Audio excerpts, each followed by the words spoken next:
Pag buhay malungkot o panismaya na hindi kasi pansin ni Pastor Wala at hindi na kasi mga Borachi.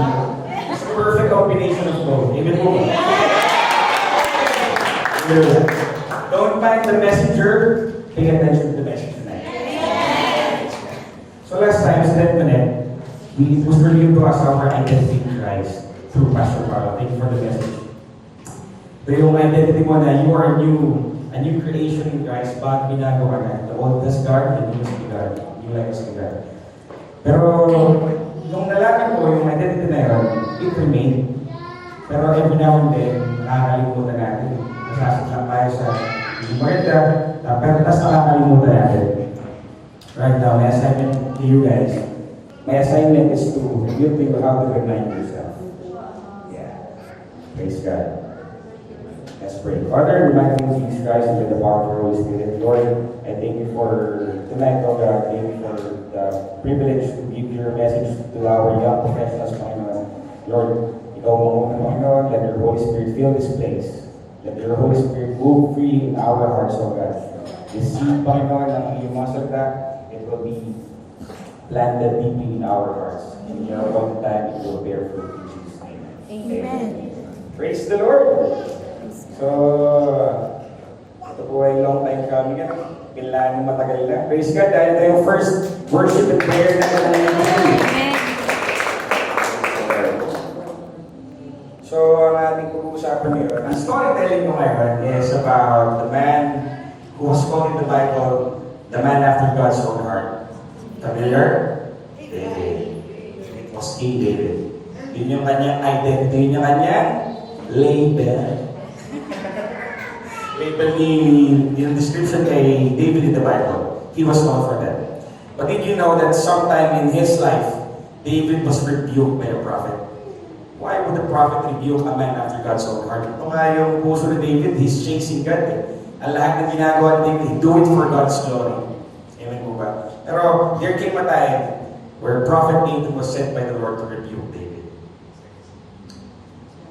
Habang binabasa ko yung text na yung kwento, ito yung i-imagine ko na may king, ito si King David, at ito naman si Prophet Nathan, old man. In-describe siguro si David, pero nirebuke ng matandang propeta. Pero bakit? Ito po ay reveal natin sa... If you open up your Bibles with you, let's open it in the 2 Samuel chapter 12. Ang title na David rebuked Nathan. So sa mga may NLT Bibles, may nakalagay doon bilang ang title doon, David rebukes Nathan. Why? Sige. Kapalit. It is for this reason. Why then have you despised the word of the Lord and done this horrible deed? For you have murdered Uriah the Hittite with the sword of the Ammonites and stolen his wife. Ooh, man after your own heart, an adulterer, a thief, and a murderer. Ito bang will ng Panginoon para kay David? Kasi yung magnasa sa asawa ng iba, mga lunya, at pakain yung asawa na iniwan. So, let's prove it. Sinabi ng Bible eh. David is an adulterer. 2 Samuel chapter 11 verse 3 to 4. He sent someone to find out who she was, and he was told she is Bathsheba, the daughter of Eliab, the wife of Uriah. Then David sent messenger to get her, and when she came to the palace, he slept with her. You see the highlighted words, the words in red font? That sums up the story. That sums up the verse. Bathsheba, wife of Uriah the Hittite, David slept with her. David was, ito yung time na si David nasa palace, napatungaw siya. Nakita niya yung isang babae, ubod ng gandang babae. Pinagnasahan niya, nabuo yung lust. Ano yung mga traps natin? Lust of the eyes, lust of the flesh, and the pride of life. Even kings, they are subjected to sin. They are subjected to these traps. At yun, dinabuo yung lust ni David. Sabi niya, kailangan ko makuha yan. Well, in fact, si Uriah the Hittite, he was one of the, di ba may army si David, ano? Meron siyang King's Guard, yung strongest men sa army niya. Si Uriah, siya ay among the 30. After nung 3, meron pang 30. Na para kumbaga, si David, barangay chairman, tapos may 3 na Kingsguard, yung mga konsehal. Uriah, parang tanod yan. Na malapit sa hari. So he's familiar who the husband of Bathsheba was. Pero dahil sa last, na nabuo, na natatrap sa mata, nabuo sa puso niya, nakita ng mata, may drive para ang kinig ko yan. King ako eh. Ako'y hari eh. Kahit sino pwede anong pwede kong gawin. So, ano natutunan natin? David was an adulterer, a lustful adulterer. He slept with her. Nakipagsiping siya. It proves that si David na may nakipagsiping sa asawa ng iba. Ano tawag doon? Adulterer. Okay. Next slide please, kapatid. David a conspirator? Why? After that encounter with Bathsheba, sinabi sa Bible, they conceived the child. Nabuntis si Bathsheba. At ang naging thinking ni David, ang naging plan niya agad of action, hindi ko pwedeng kasi kahihiyan sa akin yan. Kasi tainted ako ng yung I will be labeled as an adulterer, tama? So yun, sabi niya, sige, dito na lang. Pag umuwi si Uriah, there came the time that Uriah came back from battle, dumating na si Uriah. Sabi niya, uwi ka na. Matulog ka sa asawa, katabi ng asawa mo. Pero Uriah, as a loyal and compassionate soldier, sa mga kasama niya sa battle. Kasi yung mga kasama niya sa battlefield, umuwi din. Pero doon lang sila magpapahinga sa palace gates. So uncomfortable. Sabi niya, Lord, my Lord, my King, hindi ko kaya gawin sa mga kasama ko yan. Mag-i-stay ako sa kasama sa kanila. Bigo si David sa conspiracy niya. Okay. Kinabukasan, sinubukan ng David. Alam mo yung talagang kawala-kawala ka sa responsibility. Mag-iisip ka ng mga paraan para makawala. Nilasin niya si Uriah the second day. Sabi niya, uwi na sa inyo. Taas sa bahay niyo. Punta ka sa asawa mo. In the hopes na sipinan niya yung asawa niya. At kapag ka nangyari yun, si Uriah will be responsible for her wife's pregnancy. Tama po ba? Absueldo sa David. Pero hindi nangyayari pa rin eh. Hanggang sa dumating ang panahon, that day na si David, okay, sige, ayaw mo kuya, sabihin niya asawa mo. He sent a message to Joab. Si Joab yun yung higher ranking military sa legion niya siguro ni Uriah. Barangay, hepe ng tanong. Si Joab yun. Ito yung message. Sabi ni... Sige bro, next slide please. Ayan. So the next morning, David wrote a letter to Joab and gave it to Uriah. And David gave it to Uriah to deliver. The letter instructed Joab, station Uriah on the front lines for the battle's fiercest, then pull back so that he will be killed. Ooh. From a lustful heart, from an adulterer, to becoming a murderer real quick. Hindi naman siya yung pumatay eh. Pero siya yung nagplano para patayin si Uriah. Was proven. Ano na si David here? From a man after God's own heart to becoming a lustful adulterer to a conspirator and a murderer. He was now an adulterous, conspiring murderer. Ito yung label nila ngayon. Pero dati, ano yung pagkakakilala sa kanya? He was a man after God's own heart. Next slide, please. So, back mga please, sa picture na, sa image na, and there came a time na, ang Panginoon nakikita si David. David was, lahat naman tayo ang Lord is omnipresent. Alam niya yung ginagawa natin. Even our hearts, alam niya yung laman nito. Nakita niya yung sobrang na yung kasalanan ni David. Si David naman, sa sobrang, ito yung nature ng kasalanan, nagsimula sa maliit, nagsaka ng mas marami pang kasalanan. And praise God for people sent by God to rebuke us of our sins. Prophet Nathan was sent. Ito na yung scene na yun. Nathan was sent ng Panginoon to rebuke David. Pero hindi niya basta openly review. Inano muna, may sugarcoating muna.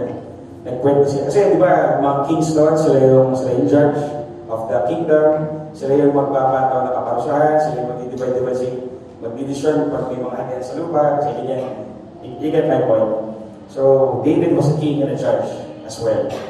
So, si Uriah, sa verse 20, chapter 20 of 2 Samuel, chapter 20, verse 12, chapter 12, verse, next down, 1 to 4. If you're open your Bibles to 1 to 4. Ito na yung time na nagkwento muna si Nathan. Sabi ni Nathan kay David, may isang mayamang lalaki at may isang mahirap na lalaki. Yung mayamang lalaki, meron siyang malaking flock. Meron doon maraming tupa, maraming baka. At ito namang isa, yung mahirap, meron lang siyang isang tupa. Pero yung tupa na yun, mahal na mahal niya inalagaan. Nasabi sa Bible, sa Tagalog, parang anak na babae na pinaliguan ng pagmamahal kasama sa pagkain. Yun yung the gist. Alam niyo, nag-edits. Do you picture it out? Nag-iisa lang yung tupa ng lalaki na mahirap. There came a time na meron silang kailangan paghandaan sa bisita. Alam niyo ginawa ng matanda? Nung mayaman lalaki. Imbis na kumuha sa flock niya, kinuha niya nag-iisa. Si David bilang judge, sabi sa Bible, David was furious, filled with rage, sa ibang version. Nagalit siya, ang bilis niya mag-pass down ng verdict. Sabi sa na yung verdict ni David dun sa tao na yun sa mayaman. David was furious. As surely as the Lord lives, he vowed, any man who would do such thing deserves to die. He must repay 4 lambs to the poor man for the one he stole for having no pity. Sino mga judgmental dito? Dahil hindi judgmental yan. Pwede mag-judge. Tayo judgmental lang ako. Pero sa David may kapangyarihan to pass down verdict, hindi lang para mag-judge, kundi hatulan, bigyan siya ng karapat dapat nakaparusahan sa kasalanan. Ito na sa 7 and 8. Ito na yung sa verse 7 to 9. Nathan's open rebuke. Sabi ni Prophet Nathan, ikaw yun eh. Ikaw yung mayaman na yun. Nag-iisa na yung asawa ni Uriah, ginagaw mo pa. Ano bang pinili ko sa'yo? I've anointed you as king of Israel. I've anointed you over Israel and Judah. Even the wives of your master Saul, I gave it to you. And I have given you much more if you have asked. Kung humingi ka, bibigyan pa kita, sabi ng Panginoon, through Nathan.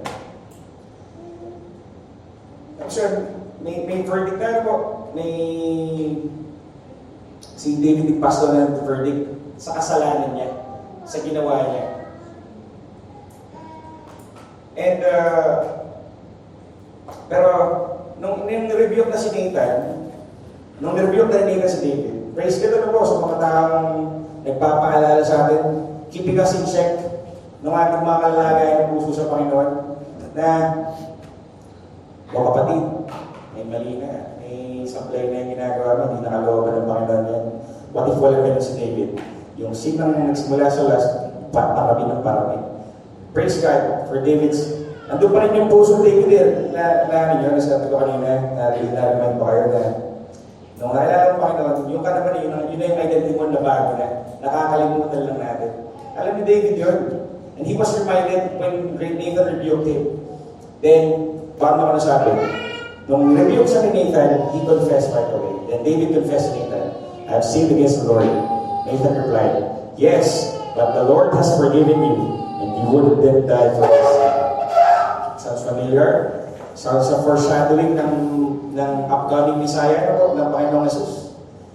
Yung mga nagrepent, yung mga nagmami sa kasalanan, tinagap Panginoon sa Kristo, were forgiven. Ang label kanina, David, a conspiring, adulterous, murderer, and he was forgiven and he won't die for the sin.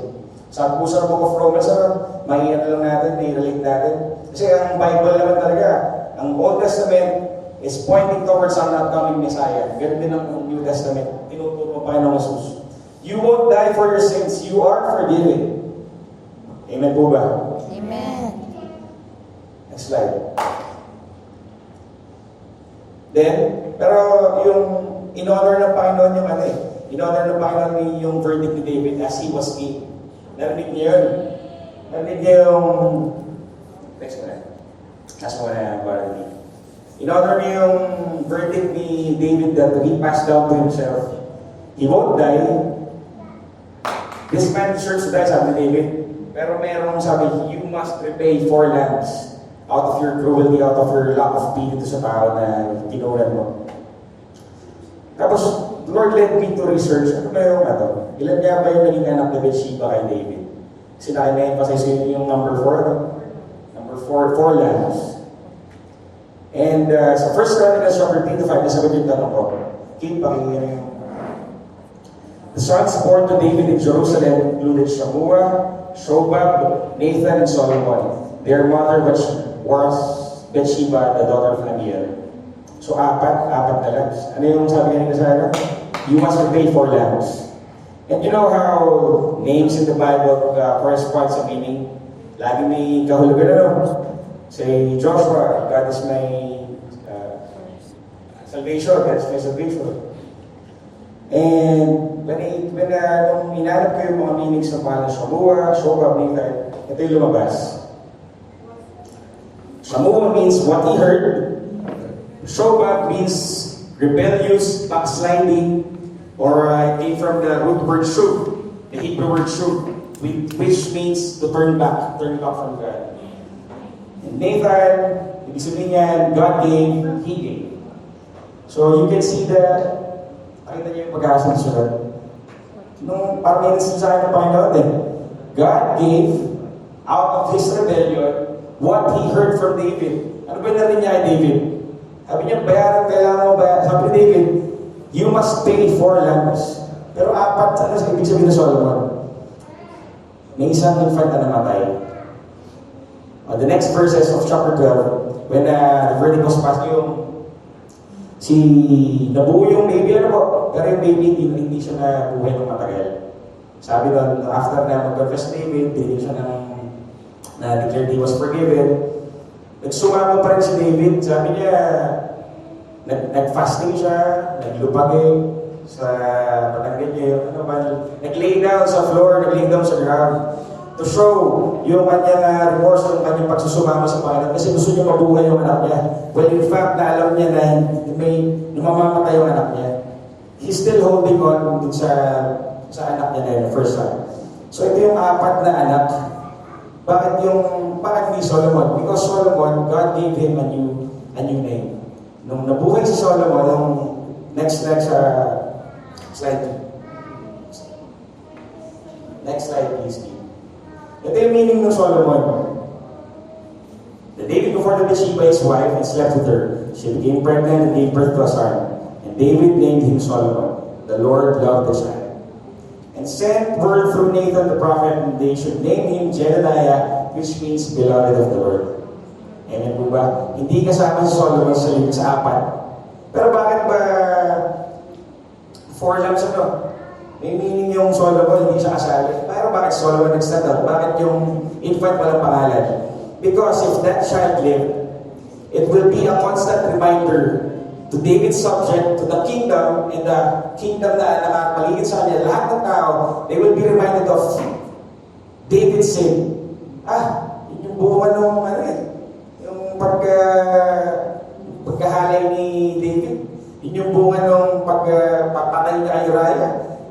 Makikita ng tao. So, you would just imagine kung anong magiging, yung pangalan ni David, it will be tainted forever. Kasi habang nabubuhay yung bata ngayon. Pero, nagbigay siya ang burden sa akin. Sabi, Lord, paano naman ang, what message will it convey sa mga tama rin? Na yung mga baby, na mga bata, out of wedlock, out of sin, made out of sin, conceived out of sin, kailangan mamatay. Hindi. May binigay na comfort ng Panginoon. Sabi sa Bible, after the 7th day, the baby died. Which leads me to research in Hebrew numerology, the meaning of number 7. The number 7 says, ang ibig sabihin daw po is spiritual completion and God's intervention. So we take comfort that that child died. It was God's hand. Nasa piling na ng Panginoon yung bata. And it was the seventh day because His spirit was completed. Hindi hinayaan ng Panginoon na yung may purpose yung bata, kaya siya nabuhay. Amen. In everything na meron tayo, everything na nangyayari sa buhay, may purpose ang Panginoon. Amen po ba? That number 7 is a very, nung na-review sa akin, paano itong sinerge ko? Okay, yung sinasabi ni Pastor Paul na, ako'y umiyak.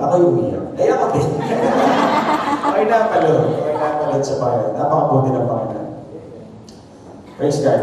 And, sa apat na yun, isipin niyo ano po, the unnamed infant, please, the unnamed infant, Samua, Nathan, and Shobab, they are less significant compared to Solomon. Why? Because Solomon, dun pinas down ang legacy ni David, di ba? Doon nag-continue ang lineage papunta sa Panginoon. Amen. So, Solomon na established ang legacy ni David, doon na pass down. Hindi sinabing insignificant yung apat, pero hindi siya naaalala. Ang naaalala lagi pag sinabing Solomon, David, Solomon bar David, son of David. Amen. So, it's a constant reminder. Ano po, balik mo kami dun sa message ng Panginoon, dun sa 2 Samuel, yung meaning ni Solomon, Jedediah.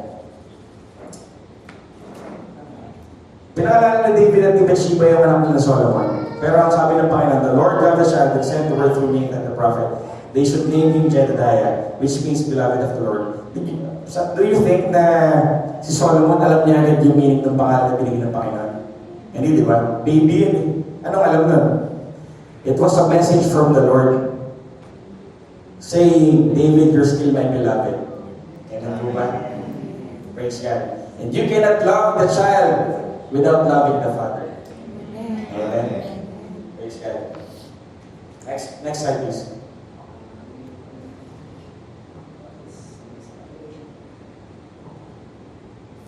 At ito na yung application natin. Ano po?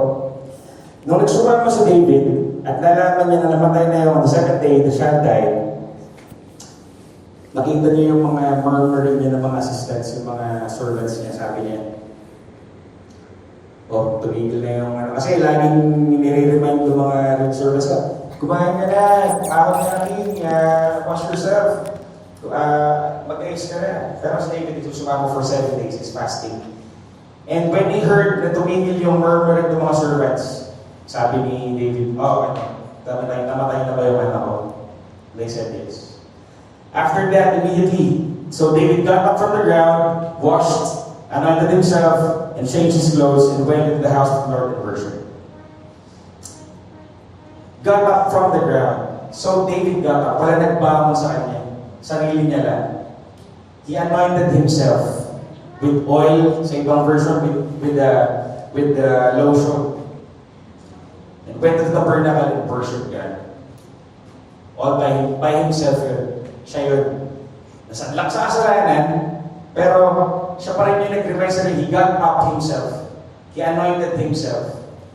At sa buhay ni David, we'll skip 2 seconds, sa Samuel chapter 23. Pakilagay mo akin. 2 Samuel verse 23, this is David's last word. So I assume this is the time that David died.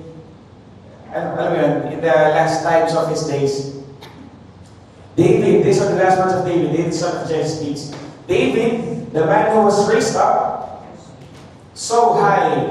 David, the man anointed by God of Jacob. David, the sweet psalmist of Israel. Ano sabi kanina? David got up, but the Lord raised him so high. Yung mga tumayo, inangat ng Panginoon. Next, balik mo natin, please. David, the man anointed by the God of Jacob, alam niya sa sarili niya ma-anointing siya. So nung nasa kasaan, bumangon, inanoint ng sarili. He asked for the Spirit of God to dwell him once more. Sweet psalmist of Israel, what are you called to be? We are made, everybody's made to give glory to the living God. Do you hear? Kasi wala ito, this night should be good. Ang gabing ito, initially, pinala natin worship night. Pero by God's grace, naging prayer night, that's what we're called to be. We are made to be worshipers of God, to give Him maximum glory.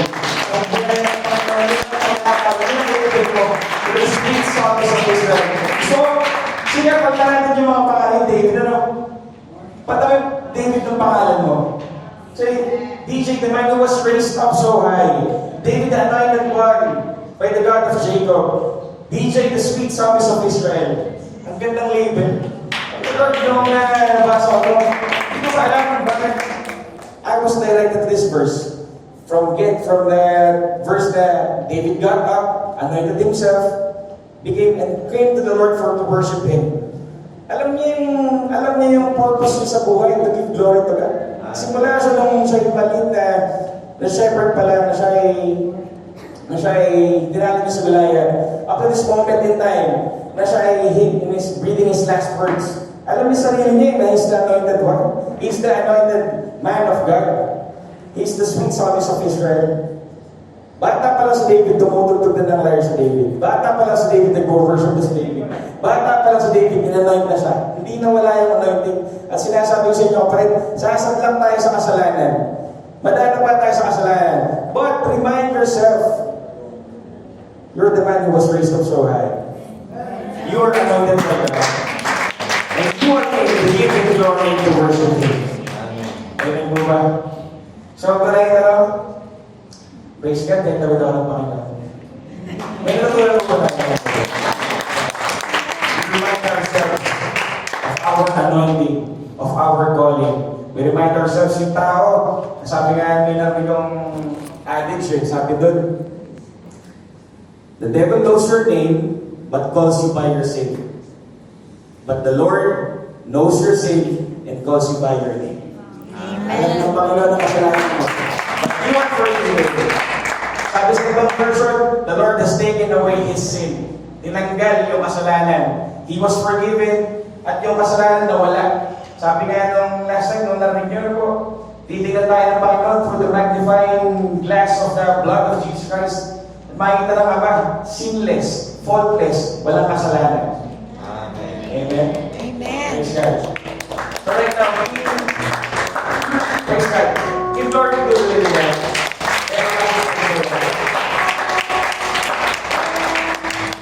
And as children of God, we are going to do something. Make His house a house of prayer. And we ask everything in His name that He will do. Right now, let's pray for all the things na binigay niya sa atin ngayong gabi. Heavenly Father, in the mighty name of Jesus Christ and by the power of your Holy Spirit, Lord, we thank you for this night. We thank you for the revelations, Panginoon, na binigay mo sa amin. We thank you, Father God, for reminding us of our anointing, of our calling. Thank you for reminding us that we are forgiven. Thank you for reminding us of our identity. Thank you for reminding us that we are new creatures, Panginoon. The old has gone, the new life has begun. And Lord, as your children, kami nagsusumama sa iyo, Panginoon. We're praying, O God, for this prayer items, Panginoon, assigned to us.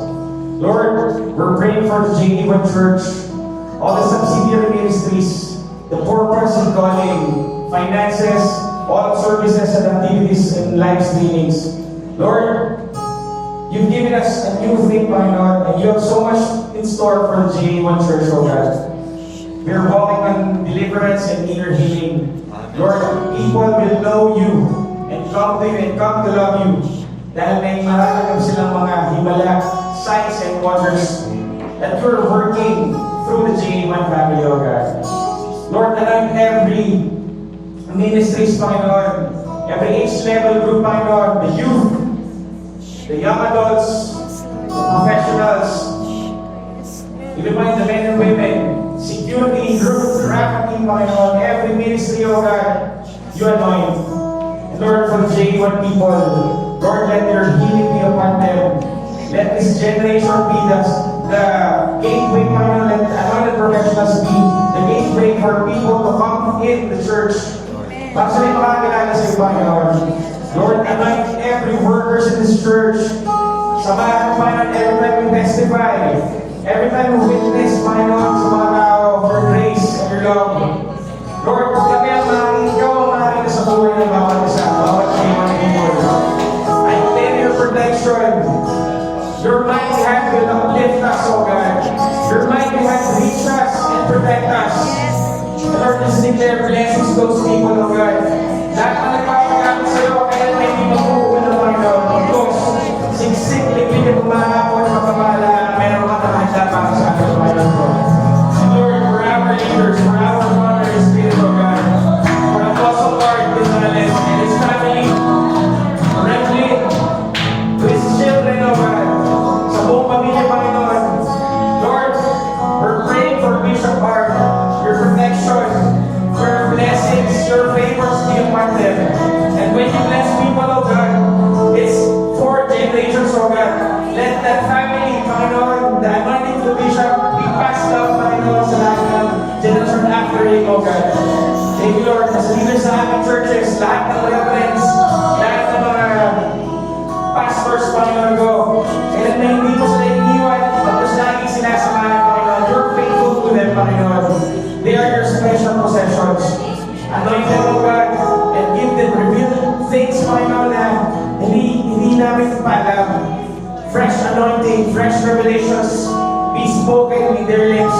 Papunta man sa mga bagay ng mga tao, Panginoon, mga bagong revelations, O Panginoon. And Lord, for all the genuine workers, the full-time and the part-time, and the volunteer workers, come on, the warfare, speak in tongues, O God. Speak in tongues, people of Israel, people of genuine. Let's declare war, Panginoon. Let's declare war. Space war in our prayers. Lord, the full-time and part-time, the volunteer workers, ang pagpapagal nila, Panginoon, ang pagkabago, Panginoon, the word you take, the media needs, even like the volunteers, O God, nalaking na ako sa old church, sa lahat ng pagkakas sa mga kapatid, sa lahat ng mga satellite mo natin. Lord, ang pagpapagal sa Panginoon, it will not go unrewarded. You see all those hurts, you see all those exhaustions, Panginoon. Lord, said in the words, come to me, all of you who are heavy laden, and I will give you rest. Lord, bigyan mo ng kapahingahan, bigyan mo ng peace that surpasses all understanding. Lahat ng may kapaguran, workers or not, all the workers, part-time, church goers, Panginoon, lahat ng nagpapagamit sa Panginoon, bigyan mo ng kapahingahan, Panginoon. And Lord, the Christ Lord is your salvation, Incorporated. See that as a legacy need. Lord, raise leaders, oh God. Raise new pastors, raise church leaders, raise church leaders, worship leaders in that school, Panginoon ko. Ang mga mataling na mataling na mga values, oh God, mataling na mga knowledge para sa mga bata ay ikaw ang mamuna. Ikaw, Panginoon, ang magbigay ng knowledge sa mga teachers, sa mga faculties, ako the head, Panginoon, hanggang sa pinakamababang staff. Let your presence be upon them, oh God. Let your love, let your joy, let your grace and mercy be channeled to those families, oh God. And when you pour out your love to those kids, Panginoon, sa mga estudyante na CLI, Lord, they will go out to the nation. And Lord, they will be disciple leaders, Panginoon. They will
heal that land.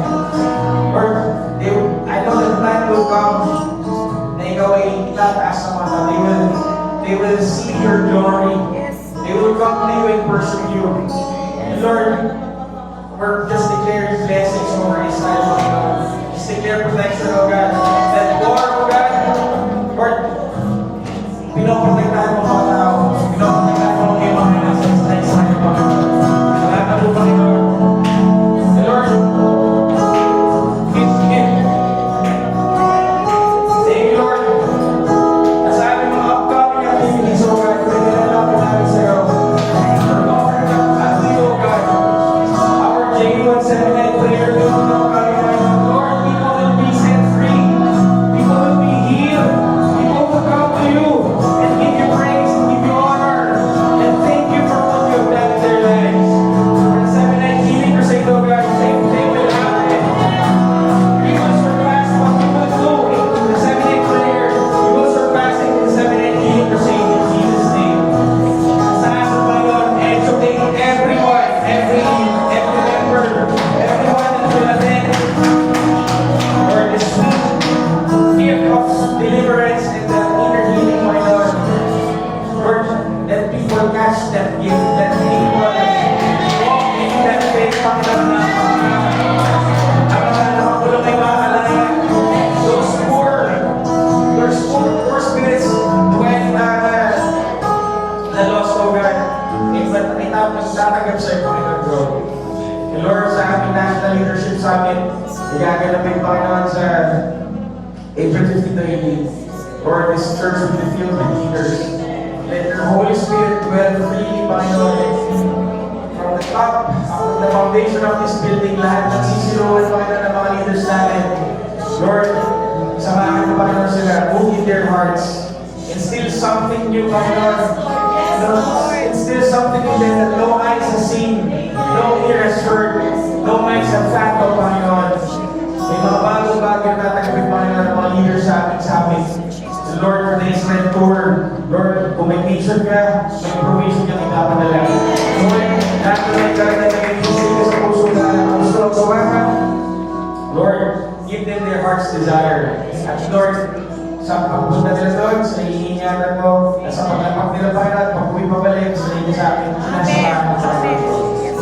Lord, for the PEP, the Pastors Engagement Program in Vietnam, our pastors will receive a new thing, oh God, receive fresh anointing. Not just fresh, but double portion of your spirit, Lord. Lord, if you're willing, oh God, yung ating mga age leaders, Panginoon, si Pastor Pao, yung ating mga leaders ng Israel, Panginoon, they will come, Panginoon, sa iba kasama. And you have provision for them para sa iba kasama, Panginoon. Sa lahat ng mga pastors ng J1, Panginoon, may papadala ka, may hihinguin ka para sila, may magasos para sila, may masustain, Panginoon, in Jesus' name. And Lord, that program itself, you will reveal something new, Panginoon. You will have fresh revelations to them, Panginoon. Lord, let them have the relaxation, Panginoon, na kapag na kanila mga pagpapagod sa'yo, you will reward them, O God, of these things. Salamat po, Panginoon. Lord, for our 27th anniversary celebration, Lord, you will surpass what you did last anniversary, Panginoon. Be your ready, Panginoon, if you may, if you will. Dahil, Panginoon, apaw ang mga gagawa mo, apaw ang mga sumasampalaya sa Panginoon. Sobra-sobra, Panginoon, ang mga tao na lumalapit sa iyo, ang mga tao na nalabatan, nagbibigay papuri sa Panginoon sa araw na yan. Lord, that day I pray na it will be spirit-filled. No works of the enemy will prosper. Even plans, even works, Panginoon, ng enemy, it will not prosper, O God. Because we have the blood of Jesus Christ covering the venue, covering each and every one of that, Panginoon. Salamat po, Panginoon. Lord, for our international leadership convention, same thing, O God, of the lahat ng mga overseas activities, Panginoon, ng mga pastors, ng mga leaders namin, ng mga taga-J1, Panginoon. Ikaw ay may paksama sa kanila. Ikaw sila, Panginoon, they will find new strength, they will soar like eagles, O God. They will walk in that capability, O God. Thank you, Lord Jesus Christ.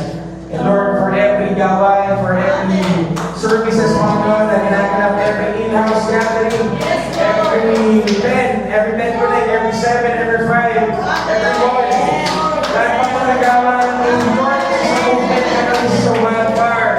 Thank you for revealing us, revealing to us, oh God.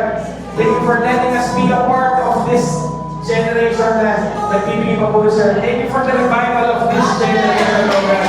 Of this now generation. Lord, lahat ng bubuksan na another professionals, Panginoon, na bawat sa atin, hindi kinulusan mo, kinilusan mo. Lahat ng mentorship, lahat ng mentoring, Panginoon, to those people na uhaw sa discipleship, uhaw sa knowledge, sa wisdom na pag-aalaga sa kaluluwa. Lord, you just don't give us the burden, oh God, but you give us everything. You are equipping us, Panginoon, on everything that we need to let those people come to you and entrust everything unto you, Panginoon.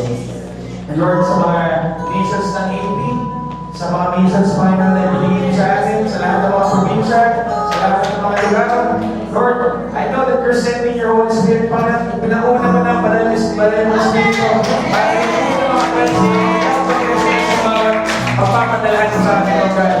And Lord, basahin mo, Panginoon, yung mga strongholds sa meron sa mga puhunan ng God. I destroy by the sword of the Spirit the stronghold of idolatry. I destroy by the sword of the Spirit of tradition, the false belief, Panginoon, lahat ng mga pagkakang practice, oh God, in every places that your leaders will be sent. Lord, hinong, Panginoon, na pupuntahan namin.